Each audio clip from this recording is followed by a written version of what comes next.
dan selamat malam teman-teman seperti biasanya.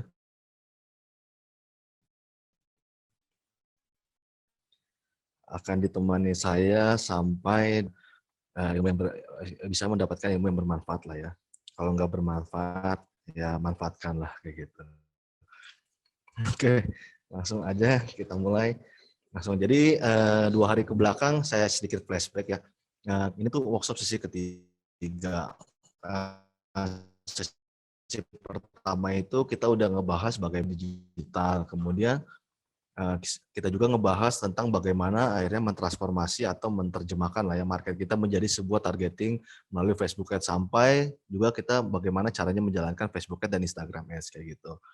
Nah, kemarin atau semalam lah tepatnya, kemarin malam kita juga udah bahas tentang bagaimana tentang membuat konten yang baik lah, kita nggak bilang bagus atau ideal, tapi yang cukup bagus untuk meningkatkan click rate terhadap iklan kita kayak gitu.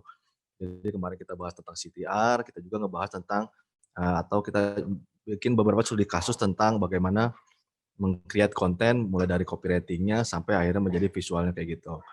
Nah, untuk malam ini setelah kita udah tahu nih, kita udah tahu lah caranya ya kemarin kita bagaimana nge-drive traffic menggunakan iklan, kemudian menghasilkan klik yang banyak sehingga akan menghasilkan traffic juga. Selanjutnya bagaimana nih kita menjaga customer kita atau audiens kita biar tetap betah gitu ya. Tetap betah dengan kita, tetap betah dengan produk kita, dan tetap betah dengan layanan kita gitu kan. Nah, salah satunya di sini nanti akan ngebahas tentang bagaimana kita membangun loyalty customer dan juga terutama khususnya menggunakan sosial media kayak gitu. Jadi ini hanya salah satu dari sekian banyak cara yang bisa teman-teman gunakan dalam dalam apa ya, relationship lah, membangun relation dengan si customer teman-teman kayak gitu. Kita langsung aja. Yang pertama itu, seperti biasa saya di sini punya quotes, untuk pembukaan. Di sini ada Jeff Bezos, yaitu dia founder dan sekaligus, dulu CEO-nya dari, Amazon ya, kayak gitu. Kemudian, dia bilang, "We see our customer as invite," ya bahasa Indonesia aja lah ya. Eee, "Kami melihat customer kita sebagai tamu undangan pesta," kata dia, "dan kami sebagai penyelenggaranya," gitu. Jadi pekerjaan kami adalah memastikan setiap hari sangat penting melihat aspek-aspek penting, dalam pengalaman customer kita untuk membuat sesuatu lebih lebih baik gitulah setiap harinya kayak gitu. Nah, jadi sangat penting ya menurut Jeff Bezos itu sangat penting banget setiap harinya kita mempelajari bagaimana perilaku customer kita kayak gitu, untuk besoknya diperbaiki terus walaupun itu hanya hal-hal kecil, seperti itulah sederhananya. Langsung saja. Nah, di sini, teman-teman sebelum masuk lebih jauh, teman-teman perlu juga tahu sedikit tentang bagaimana apa perbedaan antara customer retention dan customer loyalty. Sebenarnya tujuannya membangun customer loyalty itu sendiri adalah kita menghasilkan pembelian ulang pastinya gitu kan. Kemudian adalah menghasilkan, memangkas biaya promosi, memangkas biaya akuisisi, dan banyaklah gitu kan. Ketika suatu customer loyal pasti dia akan melakukan banyak hal untuk produk kita kayak gitu. Nah ya, di sini ada perbedaan kadang-kadang banyak yang ketukar antara customer retention dengan customer loyalty kayak gitu.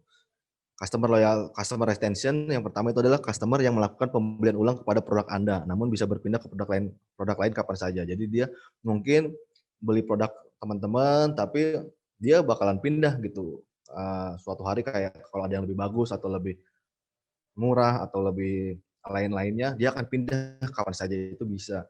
Nah, bedanya dengan customer loyalty itu, mereka melakukan pembelian ulang, kemudian mereka akan menjadi pelanggan setia. Jadi, dia udah nggak lagi nengok kanan kiri gitu, kanan kiri kayak misalkan, makanan lah, kita udah suka sama makanan A gitu kan, ah nggak mau lah walaupun ada yang tempat lebih enak kayak gitu, karena, eee, saya udah kenal lama sama abang-abangnya misalkan kayak gitu ya. Nah, itu kan kita jadi pelanggan setia gitu. Nah, itu yang disebut namanya customer loyalty gitu, customer-nya loyal ya. Walaupun ada banyak godaan-godaan gitu dari penjual lain atau pedagang lain, tapi kita tidak tergoda. Ya, itulah ya dinamakan namanya customer loyalty. Jadi untuk membangun suatu customer loyalty di sini, saya merangkum beberapa cara lah ya, framework dari banyak cara yang sebenarnya bisa dieksplor gitu. Ini saya sedikit jabarkan aja. Yang pertama, ya ini kita jelasin lagi kenapa tujuannya sih membangun customer loyalty dan kenapa emang penting gitu ya. Pertama ya itu tadi meningkatkan retensi penjualan. Kemudian adalah efisiensi biaya ya tadi ya, biaya marketing, biaya akuisisi dan lain sebagainya. Kemudian di sini juga ada meningkatkan referral dalam arti gini, ketika customer kita loyal, dia akan pasti akan cerita-cerita ke orang kan, cerita ke orang, pakai ini nih, jadi pakai ini nih, hasilnya begini, pakai ini nih begini. Nah, itu harapannya akan menjadikan referral buat kita. Nah, karena yang referralin adalah customer kita sehingga biaya akuisisi kita jadi lebih murah kayak gitu. Kemudian yang terakhir itu adalah, manfaat lainnya user generate konten. Jadi kayak kita nggak perlu lagi capek-capek buat bikin, materi promosi, materi ya materi promosi karena nanti customer loyal kita akan dengan sendirinya akan setia membuat, review lah tentang produk kita. Kemudian dia bisa aja sekarang nggak sedikit yang akhirnya mereka sampai membuat artikel review tentang produk kita, ngomonginnya bagus-bagus atau bikin video review di YouTube kayak gitu kan, sampai mungkin bisa juga di sosial media mereka atau ya di status WhatsApp dan lain sebagainya, kayak gitu. Jadi, cukup penting untuk membangun customer loyal ini karena, akan banyak manfaatnya buat teman-teman. Jadi, ini perlu jadi konsentrasi juga selain meningkatkan penjualan ya, selain meningkatkan penjualan sudah pasti, kemudian juga perlu dipikirkan gimana customer kita, betah lah ya dengan produk kita atau produk atau layanan kita, kayak gitu. Nah, di sini ada namanya NPS atau Net Promoter Score lah ya. Nah, biasanya ini dipakai untuk, kita kan asumsinya di sini banyaknya anak-anak startup lah ya, anak-anak startup pasti kan suka ada tuh review-review, bikin review, bikin rating dan lain sebagainya. Nah di sini, ini bukan kata saya nih, ini kata beberapa riset lah ya, beberapa riset. Jadi, biasanya ketika orang-orang yang memberi rating pada aplikasi kita atau pada produk atau pada layanan kita yang mana yang nilainya 0 sampai 6 misalkan. Anggaplah nilainya adalah 10 gitu ya, 10. Nah, nilainya 0 sampai 10. Yang mereka yang memberi rating 0 sampai 6, mereka itu berpotensi menjadi pencela kita nih atau detractors kayak gitu ya. Yang mana nanti akhirnya akan mengancam, Mbak. Nah, hal-hal seperti ini sebenarnya perlu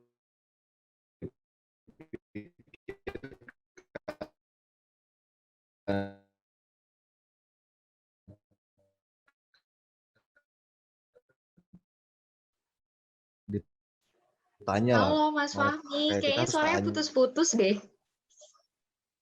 Ya, halo Mbak. Oke, tadi Sekarang kayaknya suaranya sempat putus-putus. Sekarang aman sih. Mungkin bisa dimulai dari pasif kali ya, Mas? dari apa Mbak? Sorry. Dari pasif. Oke.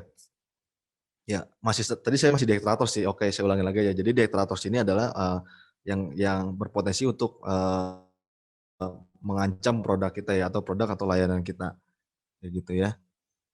Jadi, ini perlu dijadiin perhatian ketika ada user kita yang memberi rating 0 sampai 6. Ya dengan banyak cara ya keluhan mereka apa hari nanti sehingga kita bisa memperbaiki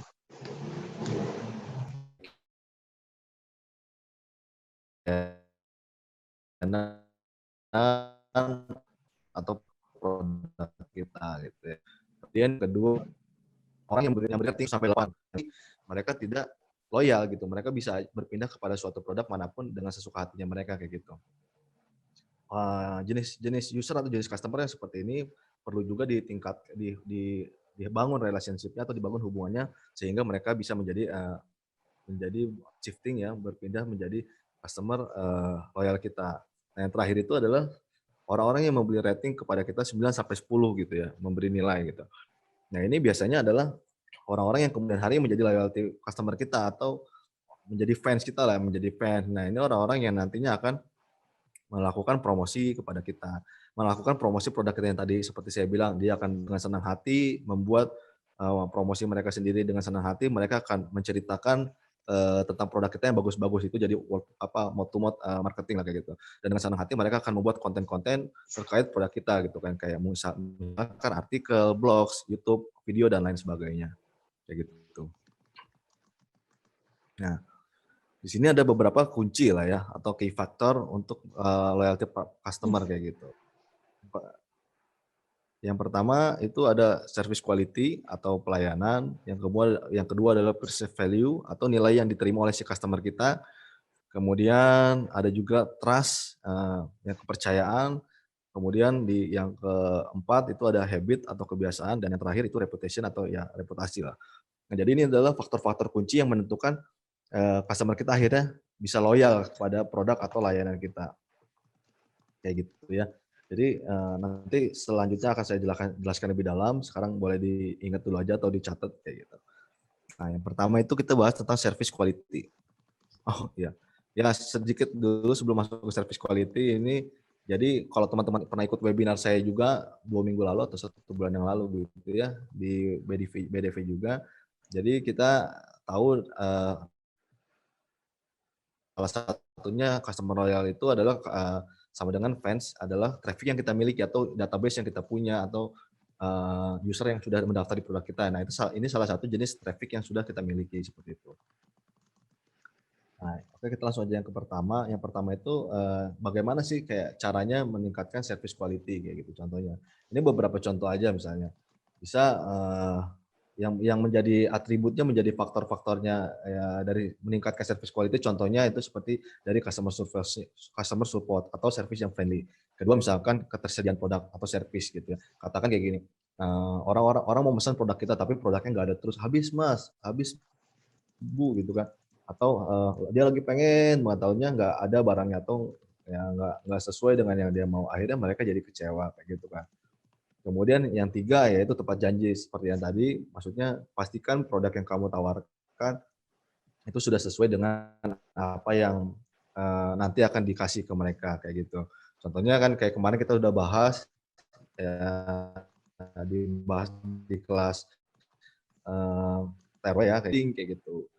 Misleading bahasanya apa, taunya kontennya apa, akhirnya nggak sesuai dengan ekspektasi mereka atau tidak sesuai dengan yang mereka harapkan lah ya, dan tidak sesuai juga dengan apa yang kita komunikasikan sebelumnya. Yang awalnya mereka udah tertarik banget nih dengan penawaran kita, tapi karena pas yang datang atau yang mereka terima ternyata tidak sesuai dengan apa yang kita, janjikan kayak gitu. Nah, itu akan mengurangi, mengurangi loyal mereka, perasaan mereka gitu kan, perasaan mereka terhadap loyalty mereka terhadap produk kita, dalam service quality, melalui service-nya gitu.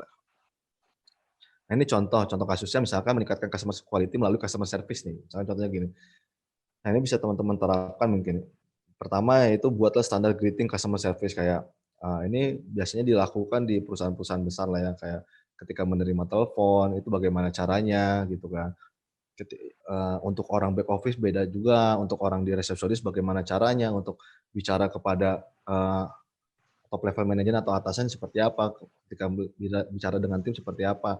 Itu udah ada standar greeting-nya kayak gitu, termasuk bagaimana cara kita ketika berbicara dengan si customer kita kayak gitu ya. Apa nih greeting-nya, "Halo Bun," atau "Halo Sis," atau "Halo Pak," atau "Halo apa," gitu ya.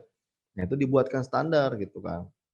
Bagaimana dibikin tuh, list-list, apa ya namanya ya, ya greeting-nya lah ya, teksnya lah ya, cue card lah bahasanya gitu kan. Guide-nya udah dibikin kalau dia tanya ini, jawabnya ini kayak gitu kan. Udah dijawab lah kalau dia jawab ini jelasinnya ke sini kayak gitu.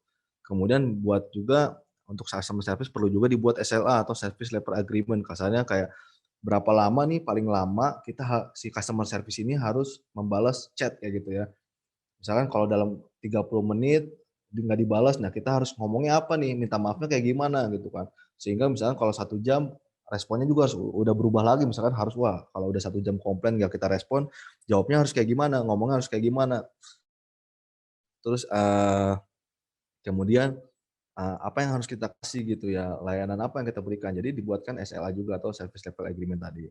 Kemudian yang terakhir itu ya dibuatkan FAQ ya atau pertanyaan yang sering diajukan ya, ya seperti yang tadi ya kayak udah dibuka ini, kalau ditanya ini jawabnya apa, ditanya ini jawabnya apa, terus kalau kondisinya begini harus gimana dan lain sebagainya, kayak gitu.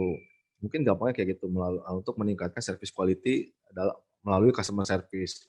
Ini hanya contoh ya, salah satunya. Teman-teman lebih kebayang bagaimana jadi meningkatkan perceived value atau nilai yang diterima oleh si customer gitu ya.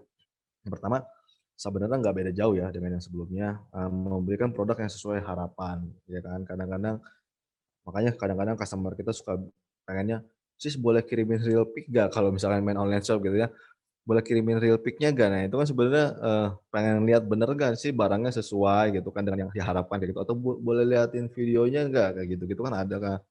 Nah harapannya nanti yang sampai juga kan seperti itu gitu, jadi udah kebayang kayak gitu. Kemudian yang kedua itu, memberikan bonus atau komplimen lah ya bahasanya. Jadi kayak misalkan tadi kalau ada ada klien atau customer yang komplain nih, dalam satu hari komplain sebenarnya SLA-nya itu adalah 10 menit misalkan pokoknya wajib dibalas 10 menit gitu. Kalau 10 menit nggak dibalas, pasti nih klien kita akan komplain nih atau user kita akan komplain nih, ternyata ada suatu kondisi di mana ternyata dibalasnya malah 1 hari nih, diresponnya 1 hari gitu kan. Nah, itu harus dipikirin sehingga dia udah marah-marah nih ya, yang jadinya nih nanti dia akan koar-koar ke mana-mana gitu lah, akan teriak-teriak, "Wah ini lama nih pelayanannya, nggak beres, gini gini gini gini," gitu kan. Atau ngomong ke yang lain, cerita-cerita jadi ngejelek-jelekin si produk atau layanan kita lah. Itu kan berpotensi seperti itu gitu kan. Ya akhirnya kita harus, memberikan bonus atau komplimen lah kasarnya yang biasa dilakukan di corporate kayak gitu ya. Kalau teman-teman yang di corporate sekretaris ya mungkin tahu ya, kayak gitu. Akhirnya kita harus kayak kasih goodie bag, kasih apalah intinya, kasih ucapan permohonan maaf kayak gitu gitu kan. Itu contohnya kayak gitu. Atau bisa juga, bagaimana ketika customer ini nggak komplain, misalnya customer ini bagus ya, pencapaiannya bagus, dia bayar tepat waktu, terus kemudian juga Eee, riwayat tagihannya ya tadi baik gitu kan. Kita juga harus pikirin juga ketika itu ada customer yang seperti itu ya bagaimana nih kita harus perlakuan mereka seperti apa. Mungkin juga dikasih hadiah, dikasih ucapan terima kasih dan lain sebagainya, kayak gitu ya. Kemudian, yang ketiga itu contohnya juga adalah memberikan best deal gitu ya. Misalnya ya tadi buat, user-user kita yang premium misalnya, kita kasih penawaran, misalkan kayak karena Bapak bayaran tepat waktu atau karena Bapak sebagai member ini gitu ya, jadi Bapak kita kasih penawaran spesial nih, akhirnya biar mereka tuh si customer kita nantinya merasa dispesialkan kayak gitu kan. Jadi nilai yang mereka terima itu jadi berbeda daripada, biasanya kayak gitu, karena mereka ngerasa diperlakukan spesial, seperti itu ya. Nah ini beberapa contoh nih, beberapa contoh untuk pengimplementasian perceived value gitu kan. Pertama melalui konten gitu kan ya, contohnya membuat company profile atau video profile. Kenapa ini dimasuk ke dalam situ? Karena ketika bikin company profile contohnya adalah bikin walaupun perusahaan kita baru misalnya, walaupun company kita baru jalan 1 minggu, 2 minggu, atau bahkan mungkin baru 1 bulan gitu ya, dan mungkin belum ada penghasilannya, tapi kita coba kemasnya dengan seserius mungkin gitu ya, seserius mungkin, seprofesional mungkin. Nah, itu akan memberikan nilai-nilai tambah kepada, produk kita atau produk layanan kita gitu ya. Jangan sampai, udah kita baru, tapi kitanya yang kayak yang bingung gitu ya. Nah, itu dalam hal marketing itu akan berpengaruh terhadap psikologis kepada, siapa nanti kita akan, bicara gitu, kepada siapa nanti yang akan melihat si konten ini kayak gitu. Nah, contohnya kayak gitu. Kemudian misalkan membuat konten tutorial. Nah, ini juga perlu ya tutorial, itu juga kalau teman-teman misalkan produknya aplikasi atau produknya IoT dan lain sebagainya, membuat tutorial kan karena jadi lebih ngerti orang-orang tuh jadi nggak ngerasa beli kucing dalam karung atau nggak ngerasa, tersesat lah gitu. Oh, dia bisa lihat, oh aplikasinya nanti kayak gini, sebelum akhirnya mereka memutuskan untuk membeli ya. Ini kan nantinya akan mempengaruhi terhadap, keputusan pembelian mereka gitu, keputusan mereka dalam mengambil tindakan selanjutnya. Gitu ya. Nah, yang lainnya adalah konten unboxing dan konten video review, ini masih terkait dengan yang tadi. Kemudian melalui layanan misalnya, memberikan nilai tambah seperti ya memberikan fitur COD misalnya. Jadi itu kan nilai tambah buat mereka kayak gitu. Memberikan gratis ongkir, memberikan trial misalkan trial dan lain sebagainya itu juga sama juga dengan memberikan nilai tambah bagi user kita. Misalkan contohnya trial gini, "Pak," misalkan kita tahu ada customer kita yang pembayarannya bagus tadilah ya anggaplah dia udah bagus banget track record-nya kayak gitu. Akhirnya kita dibilang sama, "Pak, kita mau rilis produk baru nih, Pak. Kita mau rilis fitur baru," misalnya aplikasi. "Kita mau rilis fitur baru. Nah, karena Bapak premium user kita, Bapak boleh coba dulu nih," gitu. "Bapak boleh coba dulu. Nah, bagaimana pendapatnya Bapak, feedback-nya Bapak bagaimana? Nanti kita coba sesuaikan dengan berdasarkan tanggapan Bapak," misalnya kayak gitu. Nah, itu kan jadi mereka juga ngerasa dispesialkan. Kemudian memberikan garansi, itu juga salah satu activity atau kegiatan yang bisa dilakukan dalam meningkatkan perceived value, melalui layanan. Kemudian contoh yang selanjutnya itu adalah meningkatkan value dengan produk kayak gitu ya. Ya misalkan ya, membuat bundling gitu kan, membuat bundling, membuat harga khusus, memberikan bonus dan lain sebagainya, kayak gitu.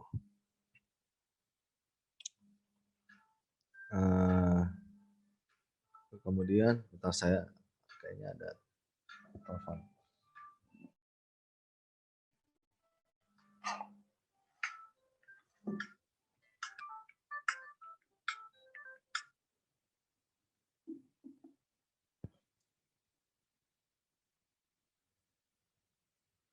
Sorry keputus tadi, ada telepon.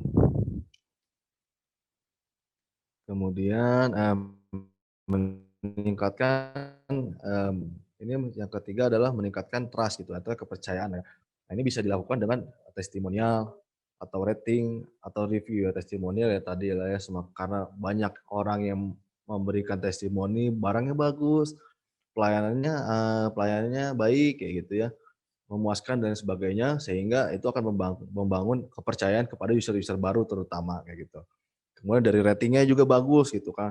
Ya pastinya ini juga akan berdampak kepada, keputusan pembelian untuk user-user baru gitu loh. Nantinya kita akan lebih mudah dalam mengakuisisi user-user baru.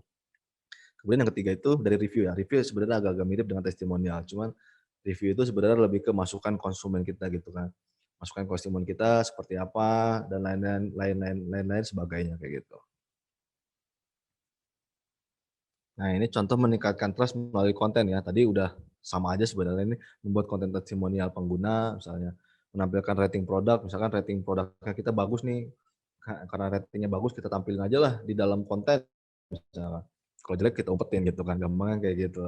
Kemudian membuat konten review produk nih dari customer ini, misalkan diambil, yang udah success story misalnya. Nah, kita ambil juga, kita jadiin sebuah konten kayak gitu-gitu. Kemudian yang keempat itu habit atau kebiasaan ya, maksudnya di sini tuh habit atau kebiasaan. Yang pertama itu melalui user experience-nya. Jadi, customer kita akan merasa kita membuat suatu suara saya putus-putus soalnya di sini connection unstable. Oke. Iya, kayaknya putus-putus Kemudian aja nih melalui Mas habit itu suaranya.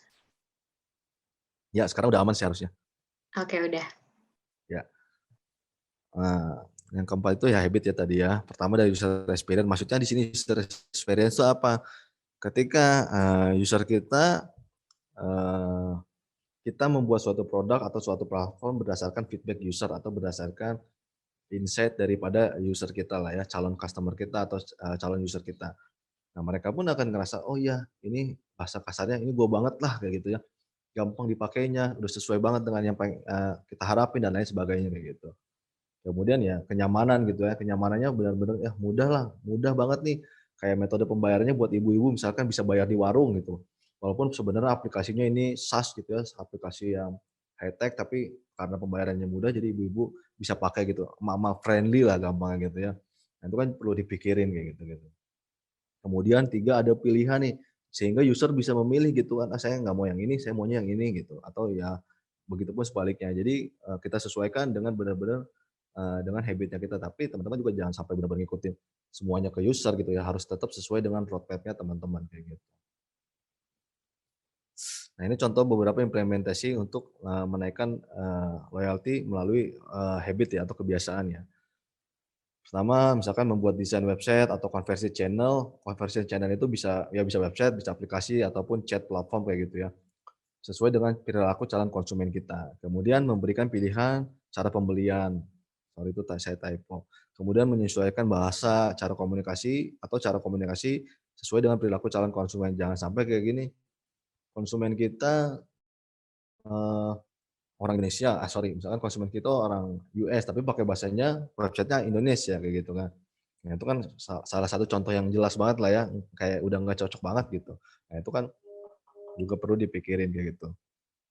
Kemudian contohnya lagi membuat gimmick. Nah ini membuat gimmick itu maksudnya kayak, ya buat gimmick-gimmick yang sesuai karena di orang Indonesia itu pengen suka sama hal-hal yang sensasional kayak gitu. Nah buatlah gimmick-gimmick seperti itu dan mereka orang-orang yang suka pengen tahu urusan orang. Nah, itu juga bisa diterapkan lah, ya gimmick-gimmick relate dengan kehidupan sehari-hari si user kita lah, kayak gitu gampangnya. Mungkin kayak gitu ya. Kemudian meningkatkan reputasi gitu ya. Ya satu, melalui apa, melalui ketenaran pastinya popularitas, banyak di-review di media dan lain sebagainya. Kedua, secara brand posisi atau image gitu ya. Jadi ya image bisa dibangun dengan cara, ya partnership dengan brand, perusahaan tinggi gitu ya, bekerja sama dengan perusahaan yang sudah established misalnya, yang sudah mature lah ya, itu juga bisa dijadikan, sarana atau, media sebagai meningkatkan reputasi atau gampangnya pansos lah kayak gitu ya, kayak gitu. Yang ketiga adalah, melalui sejarah atau historical kayak gitu ya, melalui sejarah perusahaan kita misalkan, perusahaan ini didirikan oleh siapa, dia itu anaknya si ini. Nah itu kan sedikit banyak jadi kayak ada juga nilai yang ditambahkan lah dalam situ. Nah, ini contoh-contoh implementasi dari reputasi ya, kayak gitu ya. Tadi lah menceritakan historical atau latar belakang dari bisnis atau produk yang memiliki keunikan ya, kayak tadi ya. Uniknya apa? Misalkan dibuat eee, oleh pengrajin, pengrajin yang sudah lama lah memiliki pengalaman di bidang ini gitu kan, yang punya masterpiece lah kayak gitu-gitu, atau dibuat oleh mantan CEO-nya ini misalnya, kayak gitu-gitulah ya. Kemudian membangun brand exposure ya tadi melalui media media rilis, melalui interview, melalui press con dan lain sebagainya. Kemudian melakukan endorsement atau kerjasama dengan key opinion leader. Nah ini contohnya tadi pansos ya atau panjat sosial kayak gitu ya. Kita ya jadi akhirnya di-review oleh, orang-orang yang memiliki power lah ya, orang-orang yang memiliki, eee, opini mereka akan didengar kayak gitu ya. Yang relate yang pastinya ini harus relate dengan produk kita kayak gitu. Kalau nggak relate ya harus sesuai dengan tujuan kita kayak gitu sih gampangnya. Nah itu tadi tentang key factor kayak gitu. Kemudian kita masuk ke beberapa contoh, dari customer, loyalty relation program kayak gitu. Jadi di sini nanti akan saya kasih sedikit beberapa contoh tentang bagaimana sih kita, contoh ya bukan beberapa, bagaimana contoh dari implementasi umum yang sering dibuat lah ya, yang sering diimplementasikan atau diaplikasikan oleh perusahaan-perusahaan saat ini gitu ya, gitu. Yang tujuannya ya pastinya adalah untuk menghasilkan pembelian ulang atau retention. Yang pertama di sini ada customer relationship kayak gitu. Jadi adalah secara harfiahnya itu adalah hubungan yang membangun hubungan antara kita pemilik bisnis dengan si customer kita kayak gitu gampangnya. Nah, di situ saya kasih kutipan, "Jadilah yang seakan paling mengerti tentang customer kamu," gitu kan. Jadi kayak kalau kita kayak lagi PDKT lah ya dulu ya sama orang gitu kan, kita pasti pengennya ngerasa kita yang paling tahu lah tentang si, calon pasangan kita gitu kan. Nah sama, customer juga pengen diperlakukan seperti itu, kayak gitu. Mereka juga pengen dimengerti, mereka juga pengen diperlakukan secara spesial, gitu. Nah, caranya bagaimana? Contohnya, manfaatkan data pembeli kita gitu, ketahui siapa mereka lah, kayak gitu.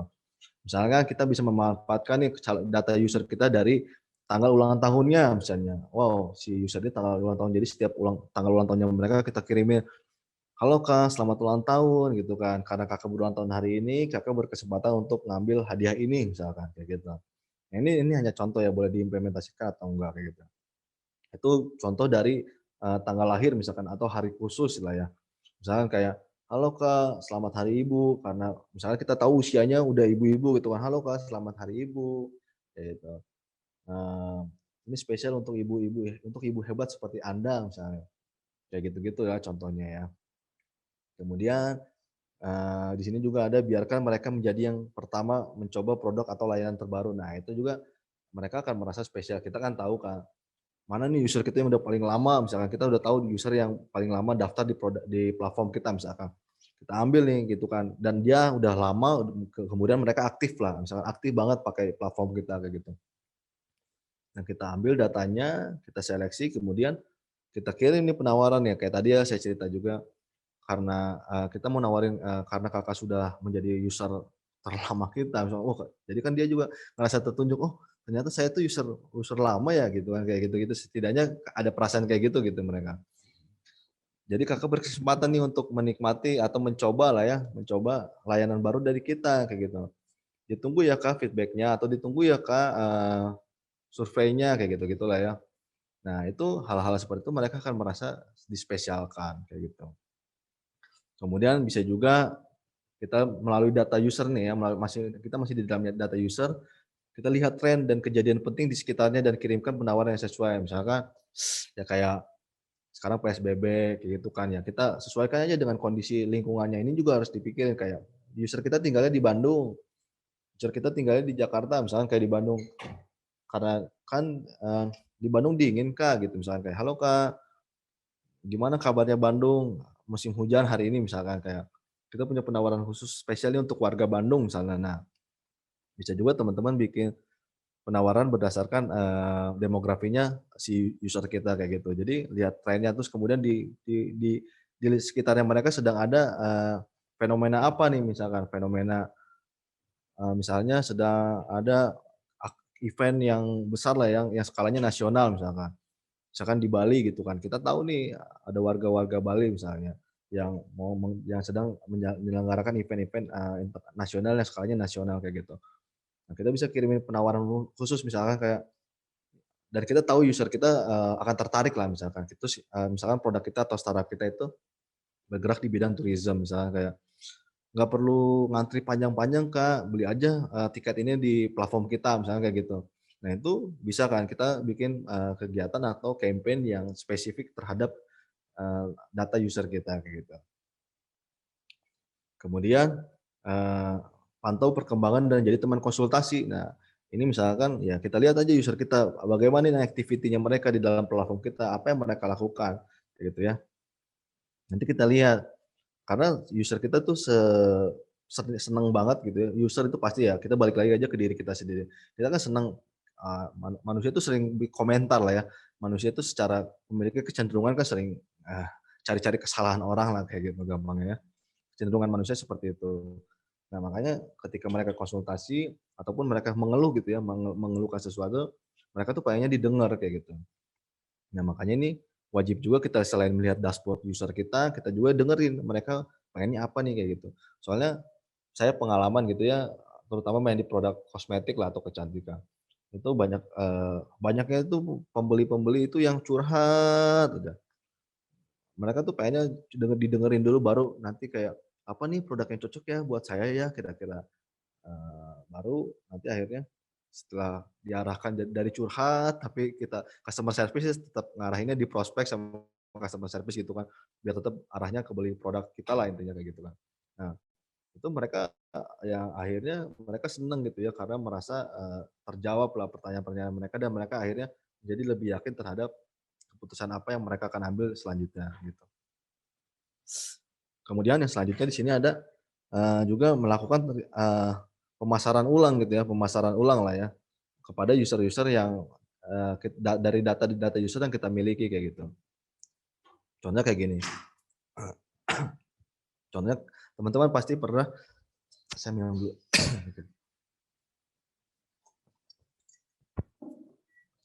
Contohnya kayak gini, teman-teman pasti pernah dihantui sama suatu iklan lah, gampang ya, sama sama suatu iklan. Misalkan teman-teman habis buka marketplace, Tokopedia misalkan ya, saya sebut Tokopedia contohnya. Teman-teman habis lihat-lihat sepatu nih di Tokopedia misalnya, terus buka Instagram, teman-teman ada lagi tuh produk tuh. Terus buka website anu misalkan detik.com, ada lagi tuh produk. Buka buka aplikasi apa yang ada iklannya, ada lagi tuh iklan itu. Nah, itu kan teman-teman dihantuin tuh pokoknya teman-teman selama 7 hari dihantuin tuh sama produk kita. Nah, itu adalah konsep retargeting dari marketing. Kenapa itu bisa dilakukan? Karena pertama, Tokopedia merekam aktivitas teman-teman. Kedua, Tokopedia juga tahu mana, link atau mana produk yang terakhir dikunjungi sama teman-teman kayak gitu. Sehingga dengan mudahnya mereka bisa menarget ulang gitu kan. Pokoknya sampai belum kalau belum add to cart belum berhentilah kayak gitu. Ataupun ada juga istilah namanya abandon cart lah ya kalau di marketplace misalkan. Atau di e-commerce ada abandon cart atau cart-cart yang ditinggalin. Nah, itu kan bisa juga data itu bisa kita target ulang misalnya. Kayak, "Halo Kak, Kakak lupa nih keranjang belanjaan Kakak terisi, klik aja tombol ini buat menyelesaikan pembelian," misalkan. Nah, kayak kayak gitu-gitu kan itu bisa bisa dikirim melalui WhatsApp atau bisa dikirim melalui email ataupun misalkan melalui aplikasinya langsung, push notification kayak gitu, itu kan bisa juga dilakukan. Nah, hal-hal seperti itu perlu juga teman-teman perhatiin eee, perhatiin dan analisa dan pelajari, eee, siapa data customer kita dan bagaimana kita memanfaatkan atau bagaimana kita mengutilize data-data dari customer kita, kayak gitu ya.